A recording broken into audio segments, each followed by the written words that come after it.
설을 앞두고 사과와 배 등 주요 과일값이 1년 전보다도 비싸게 팔리고 있습니다. 한국농수산식품유통공사에 따르면 지난 19일 기준 사과 도매 가격은 1년 전보다 무려 95.9% 올랐습니다. 배 도매 가격은 1년 전보다 66.2% 올랐고요. 가격은 지난해 설 연휴보다도 2배 수준으로 올랐다고 합니다.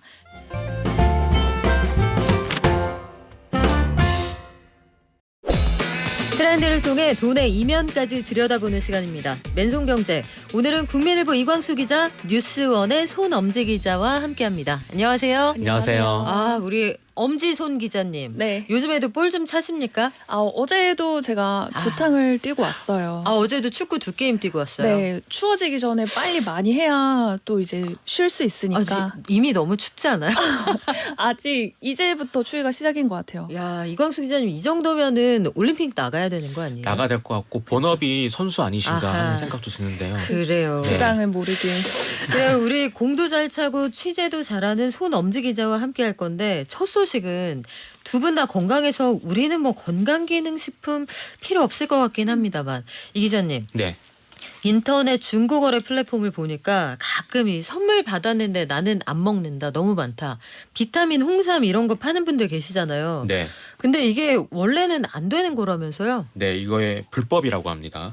이게 중고나라나 당근 등 이 플랫폼 보면은 그런 글이 올라와도 금세 내려가거나 없어지는 경우를 좀 목격하신 적이 있을 겁니다. 그게 불법이기 때문인데요. 이 선물을 받았는데 나와는 잘 맞지 않거나 이미 먹고 있는 제품이 있어서 좀 처치 곤란인 상황이 있잖아요. 뭐 가령 홍삼을 받았는데 홍삼이 체질상 안 맞는 분들도 있잖아요. 그런데 가격이 비싸서 뭐 그냥 뭐 버릴 수도 그렇죠. 없고, 예, 버리면 당연히 안 되겠죠. 그래서 이런 것 좀 팔고 싶어하는 분들이 많은데 현행 건강기능식품법에 따르면 이 건기식을 판매하려면요 영업 신고를 해야 합니다. 식약처는 그동안 개인 간 거래에서도 건기식을 팔기 위해 영업 신고를 해야 한다고 봤습니다. 이 온라인 플랫폼을 통해 이루어지는 중고 거래도 당연히 마찬가지고요. 만약에 이 개인이 신고 없이 건기식을 재판매할 때는 5년 이하의 징역을 부과받거나 아니면 5천만 원 이하의 벌금을 내야 합니다. 근데 이게 앞으로 달라지나요? 네, 달라집니다. 예, 국무조정실사나 규제심판부는 건기식이 개인이 소규모로 재판매하는 것을 좀 허용하도록 하자라고 이제 식약처에 공고를 했습니다. 식약처는 이르면 4월부터 1년 동안 한시적으로 개인 간 거래를 허용한 다음에 이 부작용 등을 점검을 하면서 규정을 개정할 계획이라고 합니다. 뭐 거래 횟수나 아니면 금액 등도 이때 좀 구체화된다고 합니다. 당장 올해 설 선물로 만약에 건강기능식품 받으셨다고 하면은 이 판매하고 싶다 이럴 수가 있는데 한 2-3달만 기다리면 판매할 수 있게 되는 겁니다. 규제심판부는 개인이 소규모 재판매 금지를 하는 것은 이 법적 근거가 명확하지 않은 이 그림자 규제라고 지적을 했습니다. 또 처벌 규정도 과도하다고 판단을 했는데요. 이 영업이라고 함은 이 영리를 목적으로 같은 행위를 반복적으로 하는 것이라는 이런 대법원의 판례를 참조했다고 합니다. 그리고 이 규제를 완화했을 때 안전에 대한 우려도 크지 않다고 판단을 했습니다. 이 건기식 대부분이 상온에서 보관할 수가 있고 소비 기한도 최대 한 3년 정도로 길거든요. 그래서 이 중고거래 플랫폼에서 실제로 지금 음식 같은 것도 팔고 있잖아요. 뭐 김치도 팔고 네. 뭐 다 파는데 오히려 그런 것보다 더 유통기한이 긴 거 아니냐. 좀 이런 게 이제 그 국무조정실의 생각이고요. 이미 온라인에서 지금 건기식이 70% 정도 판매가 되고 있고 자판기에서도 지금 구매할 수 있는 상황이기 때문에 안전에는 큰 위해가 없을 것이다라고 설명을 했습니다. 또 이제 그 글로벌 스탠다드보다 좀 동떨어져 있다라는 것도 이제 판단에 좀 근거가 됐는데요. 뭐 미국이나 일본이나 유럽 같은 경우에는 이 건기식의 개인 간 거래를 허용하고 있다고 합니다. 우리 손 기자님은 뭐 운동 열심히 하시니까 감기도 안 걸릴 것 같기는 한데 네. 건강기능식품 업계나 약사들은 입장이 좀 다를 수도 있을 것 같아요. 네, 일단 소비자 보호 이슈가 가장 큰 것 같아요. 개인의 잘못된 보관으로 변질될 경우 이를 쉽게 확인할 수 없어 안정성 확보와 기능성 담보가 어렵다는 이유입니다. 또 개인의 경험을 기반으로 질병의 예방과 치료에 효과가 있다거나 의약품으로 인식할 수 있는 거짓 과장 광고로 판매할 경우 소비자 피해가 발생할 수 있습니다. 그리고 자원의 재활용을 독려하는 이 중고거래 본연의 목적에서 벗어나서요.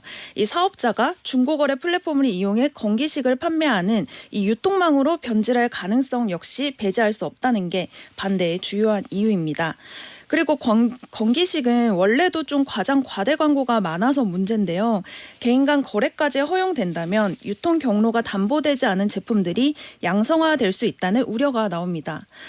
이 때문에 개인 간 재판매 거래 횟수를 몇 회로 할지 또 금액을 얼마로 산정할지 관련 사업자가 무작위로 제품을 올리고 판매하는 행위를 어떻게 감시하고 차단할지 이런 세부안이 필요하다는 얘기가 나오고 있습니다. 그래요. 이게 앞으로 논의해갈 부분들이 제법 많을 것 같습니다.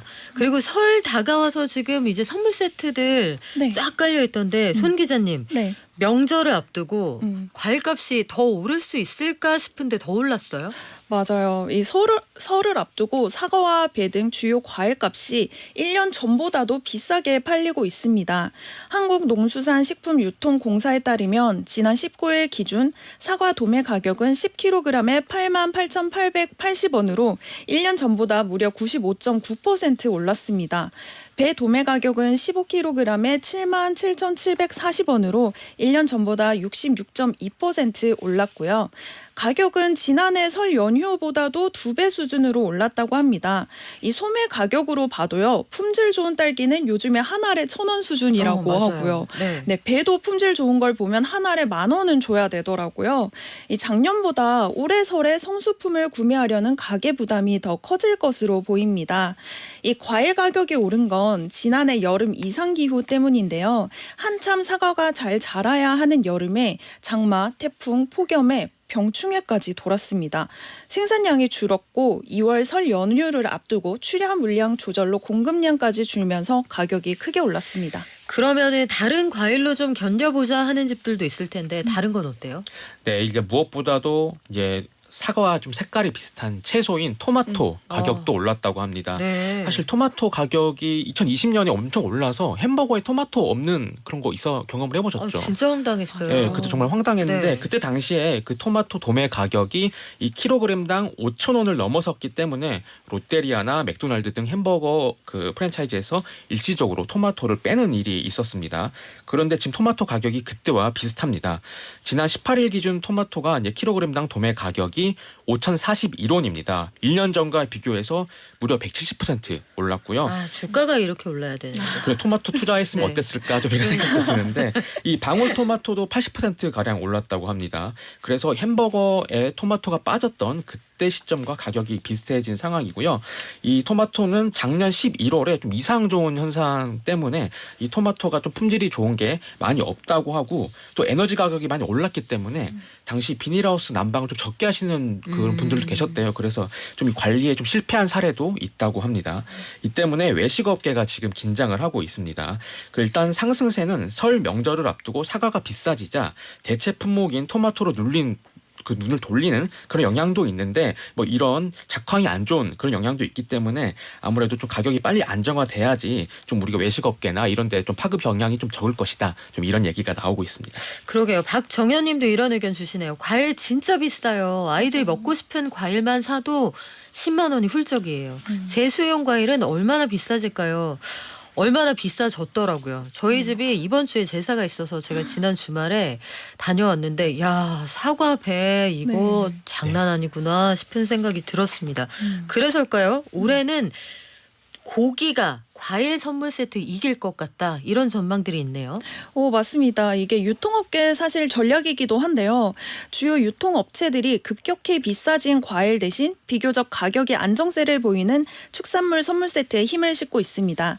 축산물 품질 평가원에 따르면 지난 19일 기준 한우 1플러스 등급 도매 가격은 1kg에 14,768원으로 전년 대비 9.5% 늘었는데요. 한우 가격도 조금 상승하긴 했지만 아까 사과의 도매 가격이 10kg에 89,000원 정도라고 네. 했잖아요. 근데 한우는 10kg에 104,000원 정도니까 이 정도면 해볼 만한데요. 그렇죠. 유통업계 입장에서도 좀 이걸 주력으로 밀어야 된다. 약간 이런 전략이 선 것 같고요. 네. 그리고 정부 역시도 사과나 배 등 과일 가격 안정을 위해서 좀 다양한 다른 선물 세트를 출시해달라고 요청한 상황이라서요. 유통업체들은 가격을 인하하면서도 축산물 선물 세트 라인업을 강화하고 있습니다. 아마 소매 가격은 오히려 하락했다고 느끼실 수도 있을 것 같아요. 이 이마트는 한우 선물 세트의 판매 가격을 전년 대비 최대 10% 인하했고요. 가성비 높은 10만 원 초중반대의 한우 선물 세트 물량을 지난해 추석보다 2배 늘렸다고 합니다. 현대백화점도 구이용 세트 물량을 30% 확대했고 롯데백화점도 10% 정도 늘렸다고 합니다. 그러게요. 전체적으로 생활용품으로 구성되어 있는 선물 세트 가격도 제법 올랐습니다. 예전에는 뭐 샴푸리스, 치약 2개, 칫솔 이런 거 있으면은 다 5만 원 안쪽에서 해결이 됐던 것 맞아요. 같은데 최근에 확인해 보니까 이것도 6만 원이 넘어요. 그래서 물가 진짜 많이 올랐구나. 이거 체감이 됩니다. 자, 이번에는 젠지들의 유행 속으로 한번 가볼까요? 스마트폰과 가방에 뭔가 주렁주렁 매달고 다니는 친구들이 눈에 많이 띈다. 버스, 지하철에서 보셨을 텐데 열쇠는 사라졌는데 키링이 유행이다. 이거 무슨 얘기예요? 네, 말씀하신 것처럼 뭐 스마트폰이나 이 가방에 이 키링을 달고 다니는 키링 패션이 유행을 하고 있다고 합니다. 이 젊은 분들 사이에서 유행을 하고 있는 건데 사실 키링 유행 처음은 아니잖아요. 이 1990년대 말부터 2000년대 초반까지 유행한 키링은 그 이후 찾는 분들이 좀 줄어들었다가 최근에 뭐 어린이 감성을 추구하는 어른을 뜻하는 키덜트 트렌드 그리고 Y2K 감성이 좀 겹쳐지면서 다시 인기를 얻고 있습니다. 이 키링의 디자인을 보면은 이 토끼나 곰 같은 동물 모양이나 아니면 좀 귀여운 캐릭터 키링이 인기인데요. 이 키링에 모자를 씌울 수도 있고 이 키링이 옷을 바꿔 입힐 수도 있는 커스텀할 수 있는 거예요? 네, 맞습니다. 그런 상품들이 나오면서 더 인기를 끌고 있고요. 또 가격대도 이제 일반적으로 한 3만 원대 안팎으로 저렴하면서도 이제 가방이나 휴대전화에 다시 달아서 개성을 드러낼 수 있고 좀 새로운 느낌을 느낄 수 있어서 인기라고 합니다. 손엄지 기자님도 좀 매달고 다니나요? 저도 한두 개 정도는 오. 요즘에는 제가 굳이 안 사더라도 선물로도 많이 주더라고요. 나는 트렌드에 밟고 심지어 인기도 많다. 네. 한 번에 그렇게 인증이 되네요. 네, 감사합니다. 요즘에 휴대전화, 가방, 바지에 이런 키링들 달고 다니는 분들 많다. 아마 길에서도 보셨을 거다 말씀드렸는데 이거 왜 갑자기 유행이죠? 일단 이 유행의 근원을 찾다 보면 결국 셀러브리티라고 불리는 유명인들의 SNS가 출발점인 것 같습니다. 이 블랙핑크, 제니, 뉴진스 등 수많은 연예인과 셀럽이 가방에 귀여운 인형 키링을 달면서 유행했는데요. 최근에는 뉴진스의 한 멤버가 정산 받자마자 제일 먼저 한 일은 키링을 산 거라고 이렇게 말을 하면서 혜린 좀 씨. 맞아요. 맞죠? 네, 한 트렌드 전문가는 키링을 이 가성비 측면으로 해석하기도 하더라고요. 이 연예인들을 따라하려면 비용이 만만치 않은데 상대적으로 적은 돈으로 그 기분을 낼 수 있다는 겁니다. 그리고 만약 브랜드 제품이라면 키링은 그 브랜드에서도 좀 저렴한 축에 속하는 아이템이잖아요. 그래서 작은 돈으로도 해당 브랜드의 굿즈를 소유하는 방법이 될 수 있다고 합니다. 또 꼭 명품 브랜드가 아니더라도 어떤 특정 브랜드의 굿즈를 조합해서 자신의 개성을 드러낼 수도 있고요. 그리고 가방을 바꾸는 것보다 키링을 바꾸는 게 더 간편하고 그리고 스마트폰도 마찬가지잖아요. 키링으로 색다른 기분을 낼 수 있다는 게 이 유행의 이유인 것 같습니다. 유행을 진짜 돌고 도나 보다 싶은 게 딱 저희 때거든요. 저희가 20대였을 때 90년대 후반에서 2000년대 초반일 때 뭐 애기 신발부터 시작해서 고릴라 별거 다 매달고 다녔었는데 신기해요. 스마트폰은 키링을 매다는 공간이 없는데 그때는 스마트폰 말고 폴더폰. 맞아요. 폴더폰에 이 매다는 구멍이 있었거든요.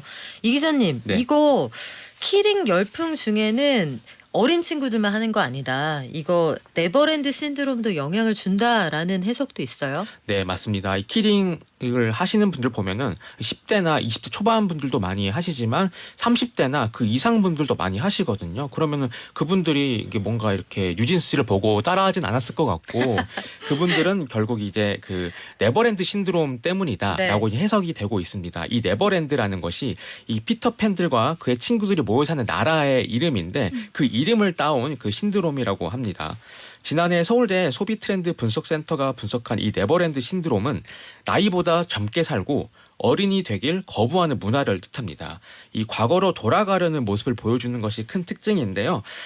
가령 예를 들면은 그 포켓몬 빵의 그 스티커 있잖아요. 그런 것들도 사실 어린이들도 모았지만 네. 30대 분들도 많이 모았잖아요. 그래 어릴 때 내가 갖고 싶었는데 그 갖지 못했 그런 것들을 이제 구매력을 갖춰서 다시 이런 사는 기분, 그 기분이 굉장히 좋다고 하고요. 그리고 이제 슬램덩크 극장판도 지난해 굉장히 유행이었잖아요. 특히 성인들이 굉장히 열광을 했었는데 어릴 때 내가 이제 만화책으로 봤던 것이 이제 극장에 걸리니까 더 좋다. 뭐 이런 건데요. 이게 고물가나 높은 직장 문턱 등에 좀 지친 젊은 층에서 좀 과거 추억에서로부터 익숙함을 느끼고 행복감을 느끼는 현상이다라는 분석도 있습니다. 사실 누구나 젊은 시절을 좀 그리워하기 마련인데 이런 성향이 강해지는 것은 좀 그만큼 지금이 좀 힘들기 때문 아니겠느냐 좀 이런 분석도 있습니다. 오늘 이 아이템을 가져오셔서 제가 제 전화기를 봤는데 네. 깜짝 놀랐어요. 앞에 이상해 씨 있고 이상해 씨. 뒤에 꼬북이 있고 네. 제가 요즘 힘든가? 현실 힘들면 이거 좋아한다고요? 알겠어요. 생각해 볼게요. 자, 송 기자님. 그리고 요즘에는 한동안은 SNS에 자랑하는 게 마치 나의 삶의 목적인 것 같은 시절도 잠깐 있었잖아요. 맞아요. 코로나 때. 근데 요새는 SNS 잘 안 올린다면서요? 네, 맞습니다. 저도 요즘에 게시글을 잘 안 올려서 저만 그런 줄 알았는데 이게 좀 전 세계적인 추세인가 봐요. 네, 저도 한 1년 가까이 됐어요. 끊은 지. 네. 맞아요. 그래서 이 외신들의 보도에 따르면 시시콜콜 개인사를 옮기며 소통하던 네트워킹 시대가 종말을 맞았다라는 이런 기사들이 많더라고요. 최근 미국 리서치 기업 가트너가 미국 성인 263명을 대상으로 조사한 결과 응답자 절반인 51%가 SNS를 통한 소통을 2년 안에 접거나 제한적으로 이용할 것이라고 답했습니다. 또 글로벌 리서치 기관 GWI가 전 세계 95만 명 이상의 인터넷 사용자를 대상으로 한 최근 조사에 따르면 2012년 이후 처음으로 SNS 소비 시간이 감소된 것으로 나타났습니다. 국내에서도 이런 조짐이 좀 보이고 있는데요. 모바일 빅데이터 기업 IGA웍스 통계에 따르면 인스타그램의 월간 활성 이용자는 지난해 8월부터 꾸준히 감소하고 있다고 합니다. 이 월간 활성 이용자는 한 달에 한 번 이상 서비스를 이용한 이용자 수를 의미합니다. 근데 SNS에 그동안 본인이 축적해온 수많은 그래도 히스토리, 레거시 이런 게 있을 텐데 떠나가는 특별한 이유가 있어요? 네, 가장 큰 이유는 광고 때문입니다. 그 SNS는 사실 신문이나 TV랑 다르게 쌍방향 소통이 가능한 것이 가장 큰 장점이었는데 최근에는 뭐 신문이나 TV처럼 기존 매스미디어처럼 뭐 소수 인물이나 아니면 기업이 제작한 컨텐츠가 중심이 되어 있고 다수는 이 관객 역할만 하고 있다는 게 이제 전문가들의 분석입니다. 뭐 크리에이터를 보유한 대형사들이 기업과 손잡고 광고용 컨텐츠를 양산하고 있기 때문이라는 그런 분석이 나오고 있습니다. 또 신상 공개나 여론 재판에 대한 두려움도 깔려 있다. 좀 이런 분석도 나오는데요.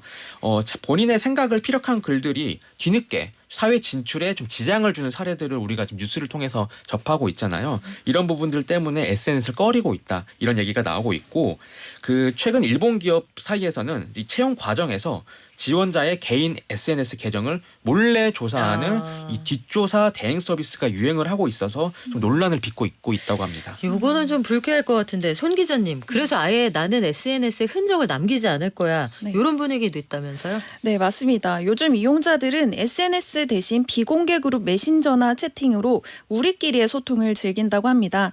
그래서 업계도 이런 흐름에 대응하고 있는데요. 페이스북, 인스타그램을 운영하는 메타는 자사 채팅 음성 메시징 앱 운영에 집중하고 있습니다.